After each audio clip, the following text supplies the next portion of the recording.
All right, class, welcome to section 2.4, linear functions. It turns out that this is a very straightforward section, as we actually have already discussed everything there is to know about linear functions. And we have done so throughout this whole chapter. And even so, we've already talked about linear functions in chapter 1 when we discussed functions. So here it is. A linear equation in two variables, y equals mx plus b, the way we discussed them in the last section, really represents a linear function. Okay, so we can write it as f of x equals mx plus b. So if you remember when we first talked about functions, we said the function is really a relation between two quantities x and y. And if for every input of x you only get a one possible output y, then that makes it a function. And to make it clear, we use what we call function notation. So we replace the y with f of x. Okay. So f of x equals mx plus b is a linear function because, as you see, the variable it is raised to the power of 1.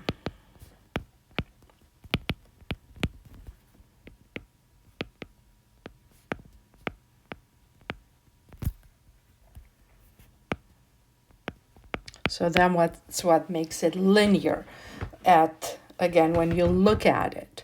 Of course, what makes it linear is the fact that we've already learned that when I'm graphing a linear function or a linear equation in two variables, what we obtain is always a line.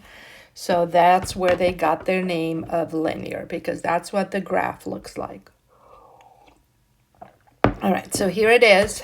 To graph a linear equation is really no different than graphing a linear function is no different than graphing the linear equation in two variables y equals to negative 2x plus 4, which, as we already discussed in the last section, 4 is the y-intercept. So we already graphed these last section. That means I'm starting on the y-axis at 4. The slope is negative 2. And of course, in order to move with the slope, we need to know what the rise and what the run is. And negative 2 can be looked at as a fraction as negative 2 over 1. So therefore, the rise is negative 2, so we're going down 2 units to the right 1. Down 2 units to the right 1. And there's that. And here you may try yourselves. You don't have to rewrite it as a y. I'm just showing you how this is the same thing as graphing the linear equation y equals to positive 2/5 x minus 3. So we're starting on the y-axis, always the y-axis at negative 3. And the rise is 2, so I'm going 2 units up, 2 boxes up. 1, 2, 3, 4, 5 boxes to the right. And there it is, all done. We also can, just as we did in the last section, find the equation of a linear function. To find the equation of a linear function simply means to come up with something that looks like y equals mx plus b, right? Linear equation in two variables or linear function, same thing. So of course, to find this, we already discussed, we need two pieces of information. We need to be able to find m, and if it's not given, we should be given some sort of information that helps us get there. And as you see, I know that my function's graph is perpendicular to that of g of x equals negative 1/3 x plus 1. That itself is a linear equation in two variables. And this itself is in slope-intercept form. So therefore, the slope of this line, I can read it just here in front of x. That would be negative 1/3. Now my line is perpendicular to it. So therefore, my line has a slope that's the opposite reciprocal of this slope. So perpendicular means opposite reciprocal slopes.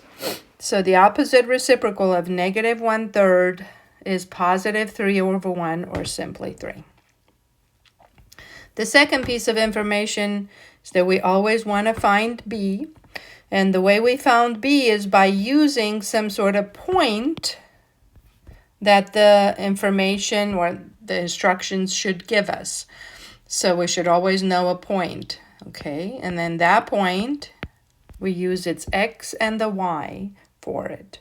So in place of Y, I'm going to put 7, M is 3, X is negative 2, and this is how I get to find B. It multiplies to negative 6. And now to get B, I'm going to add 6 to both sides, so therefore B is 13. Now remember, the ultimate answer is to find the equation. So I'm writing back, in place of M I put 3, in place of B I put 13. Now I have all pieces. One more thing is that this time it says function and not linear equation in 2 variables. So therefore, instead of using y, I'm going to write f of x. So I'm going to use function notation for it. That's the only difference. All right. So let's try this again. Same thing, and again, encourage you to try the problem yourself. Find the equation of a linear function. We know our function's parallel to this one. So again, it's in slope-intercept form, that therefore the slope is 2. Because they are parallel, that means we have the same slope. So we also going to use this time. So perpendicular, again, means to use opposite reciprocal slopes, okay, as we did in section, in the previous section. What was it? 2.3. Okay. So here it is. I have my slope already.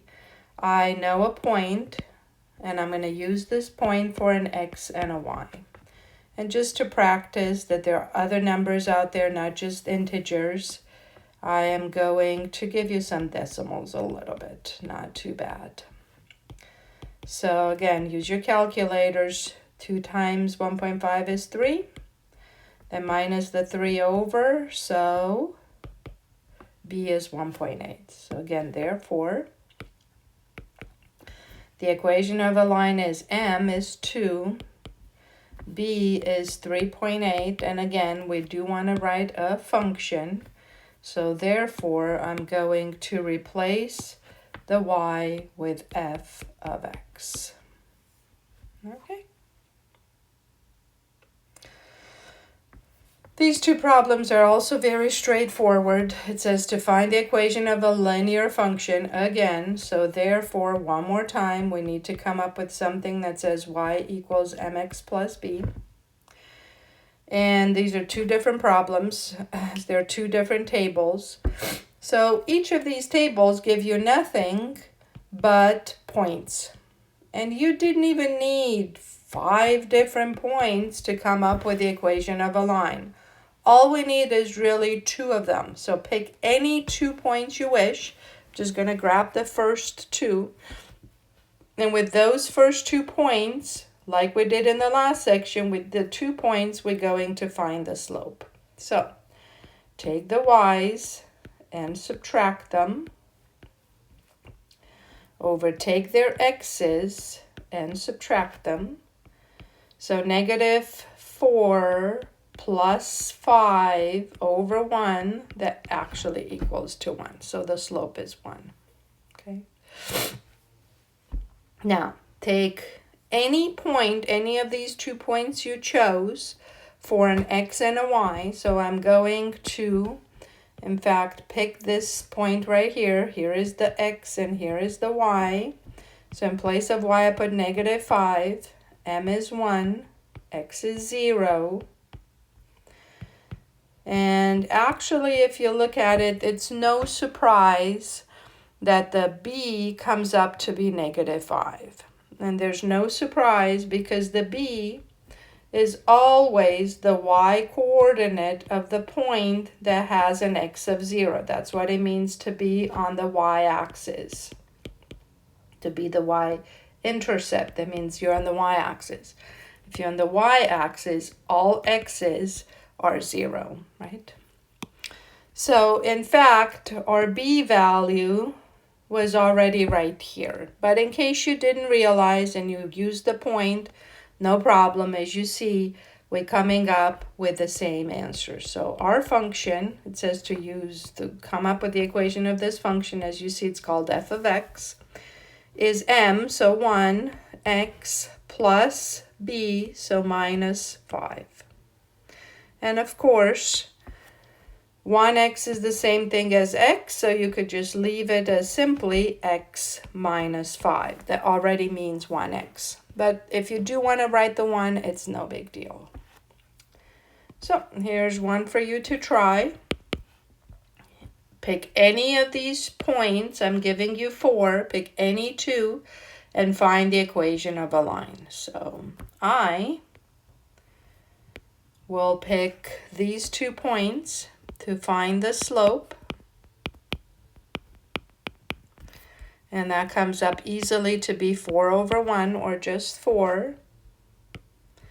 So by the same token of what I explained to you earlier, the b value is 3 because that's the one that comes paired up with an x of 0. And one more time, instead of y, write f of x. So this is how fast and easy these problems can go. All right. So here it is. We've talked about it in the last section as well. The fact that if a line has a positive slope, and remember what I said, to write positive, we simply write greater than 0.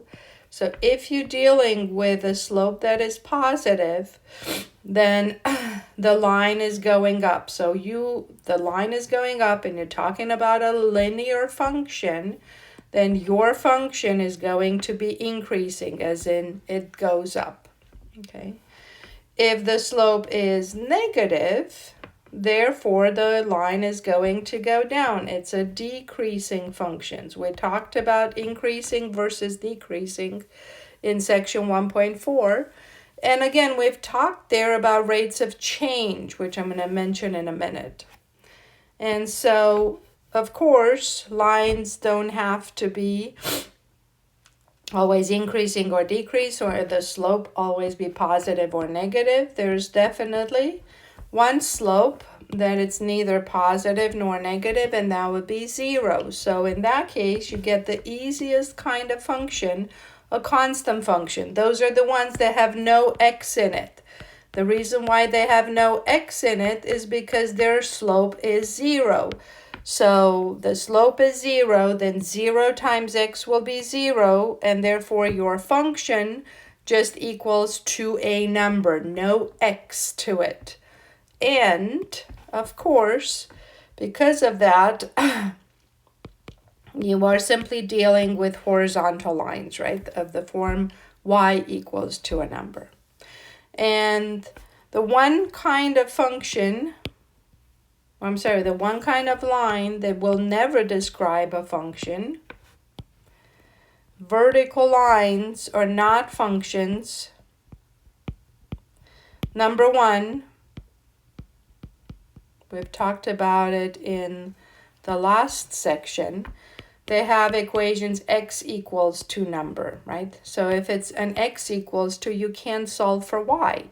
If you can't solve for y, you can replace y with an f of x. Also, a function has to pass the vertical line test. So no vertical line can cross the graph of a function in more than one point.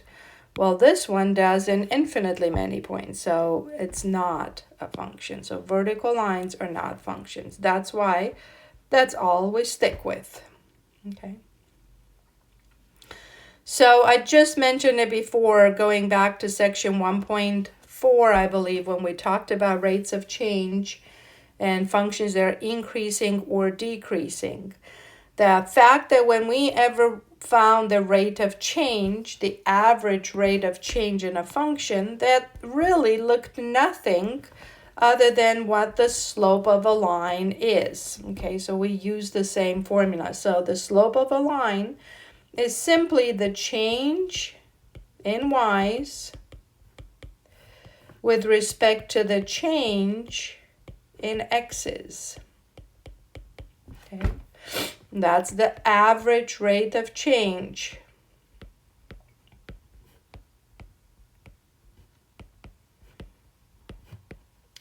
Now, in a line, this average rate of change is constant because a linear function does not start going up and down and up and down. It's not weaving, yes? It stays the course. In other words, its slope never changes, right? Its rate of change never changes. Now, again, there's no reason for this graph to not keep going, actually. I copied this out of your book. I don't know why they kept it just to the y-axis. It's really not a rule. It has to keep on going.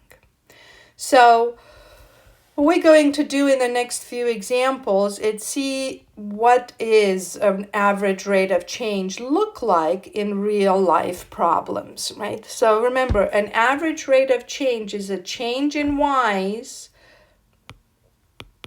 per change in x's. So it's a rate of change. So here it is.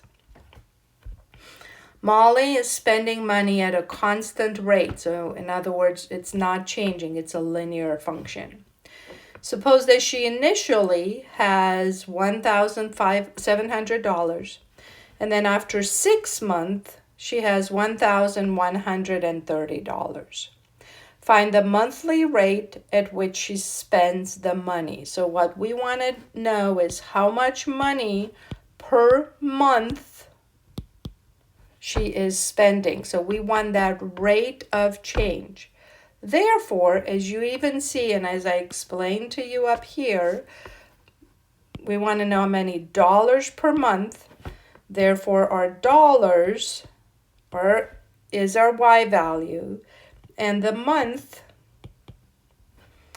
is our x values, yes? So change in y's over change in x's. So if I look at these two, I actually am given 2 points right here. Initially simply means at time 0. So at month 0, when we started counting, she had 1,700. And then after 6 months, so in month 6, she had $1,130, right? So to find the rate of change simply means to find the slope. So I'm going to subtract the y's over subtract the x's.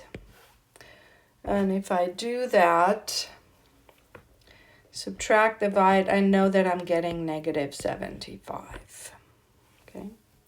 So that means the slope is negative $75 per month. In other words, she spends at a rate of $95 every month.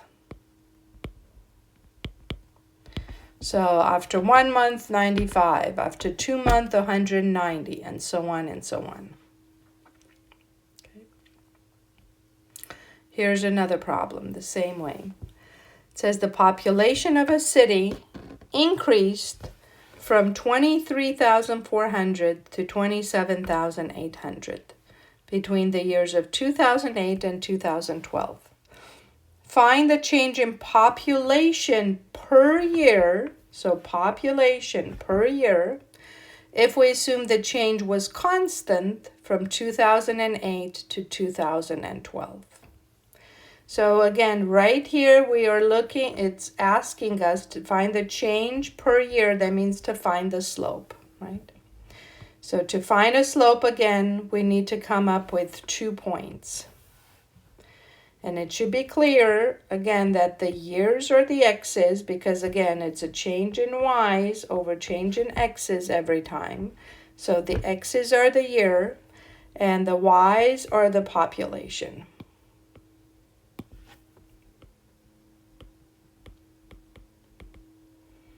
Okay. So here it is. Let's make them up. In year 2008, it said the population was 23,400.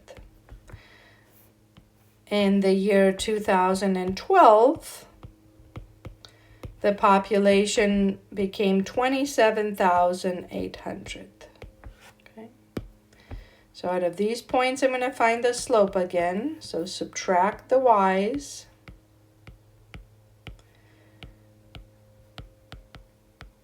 Over subtract the x's. Oops, not 2018, 2012.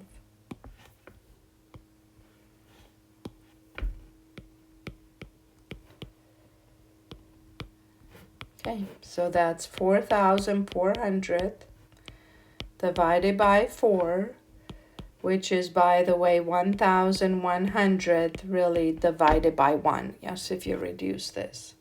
In other words, the population is changing at a rate of, or is growing, as we got a positive change, right? At a rate of 1,100 people per year. So per year is the same thing as putting over year, yes? You can write it either way. So to grow 4,400 people in 4 years is the same thing as growing by 1,100 people every year. Okay. All right. Suppose Ben starts a company in which he incurs a fixed cost of $1,250 per month for the overhead, which includes his office rent. His production costs are $37.50 per item. Write a linear function c of x, where x is the cost. C of x, where c of x is the cost for x items produced in 1 month.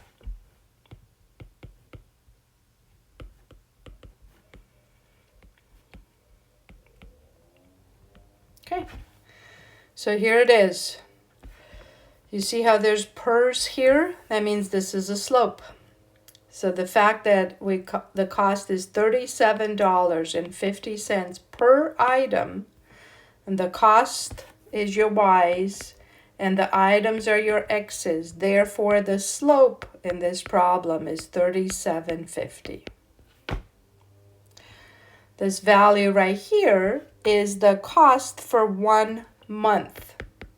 So the fixed cost of 1 month when no items have been produced, right? This is a fixed cost. It doesn't depend at all on the number of items. So this question is just as straightforward as mx. So I'm giving you the m, the change per item. So therefore I multiply it to the number of items, plus 1,250, which is my fixed cost, which is again the initial cost. So again, anytime there's a company or anything that incurs costs before you even start producing any items, you have all sorts of other costs like rent, electricity, insurance, whatever, machinery. Before you even started producing anything, you have to spend so much money. Then once you start producing, you get what's called variable costs. These are the costs per item. So the more items you produce, the more materials you need, right? The more labor hours you need. So those are costs per item. Therefore, we multiply to the number of items, and the $12.50 is our fixed cost. So in this story, we gave you information about what is the slope and what is the B, and all we had to do is put it together. In fact, the same story goes in this next question. Let's read it. It says a town's population has been growing linearly. So in other words, we're coming up with a linear equation. In 2003, the population was 45,000. And then the population has been growing by 1,700 people each year, so per year. Okay. Write an equation P of T for the population T years after 2003. So here it is.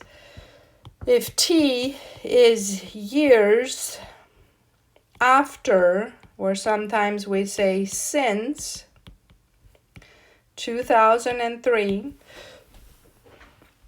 sometimes instead of using the actual year, like we did in this problem, we might start at, hey, this was our year 0. This was the year when we started counting. And that makes a computation easier. So in other words, our story says that in 2003, which, by the way, in 2003, T is 0 because there's 0 years after 2003. You're at time 0. Your population was 45,000, right? And then growing at 1,700 people per year. So what I'm telling you is that, again, you are given a slope, and you are given an initial value from when you started counting in this problem. So we started counting in the year 2003. The kind of difference that we have here is that our X is actually called T, the time. And our Y is telling us to use P of T for it. So population for the year T, where T is years since 2003. So many times we get to rename our variables. It doesn't always have to be an X and a Y. Many times it starts to look like the first letter of the actual quantities we're looking for, such as C for cost.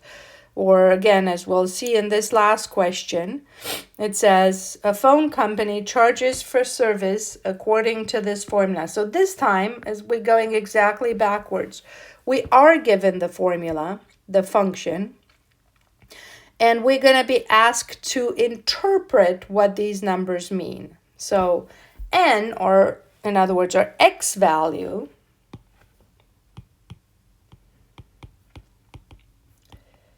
in this case is called N. And as you see, the Y value in this problem is called C for cost. It's just simply telling you cost depends on N, where N is the number of minutes talked. Okay. So a phone company charges based on how many minutes you have talked. C of N is the monthly charge in dollars. Find, interpret the rate of change and the initial value. So which one of those two numbers there is the rate of change? Well, the rate of change, in other words, our slope, is definitely the one value that has to be multiplied to the variable. So don't be fooled by the fact that they wrote 24 at the front. The slope is the coefficient of the variable on the other side of the y, right? So as you see, 0.1n plus 24 or 24 plus 0.1n is one and the same thing. Don't be fooled. The slope is what's in front of the coefficient. Is the coefficient of your variable, right? So again, the slope is a change in y's over the change in x's. What are our y's? Our y's is the cost. Our x's is n, so in other words, minutes. Okay. So in other words, the slope is telling us that the rate of change is $0.1 per minute. So in other words, this phone company charges $0.1, in other words, 10 cents per minute. That's the cost per minute. Now, the initial value is our B.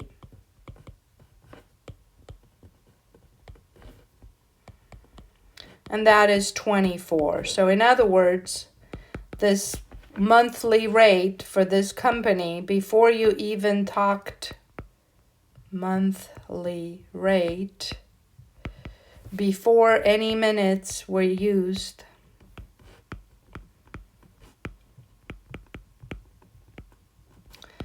is $25. I'm sorry, $24. Okay, so that's again the charge. Like you pay for your phone, there's a monthly charge, and then you might pay for data extra, you might pay for texting extra per minute. Of course, nowadays most companies just give you unlimited for the monthly charge, but before they used to pay for minute, pay for data per megabytes, and so on and so on. So we'll do a lot more word problems like this in the next section. 2.5, that's really what 2.5 is all about.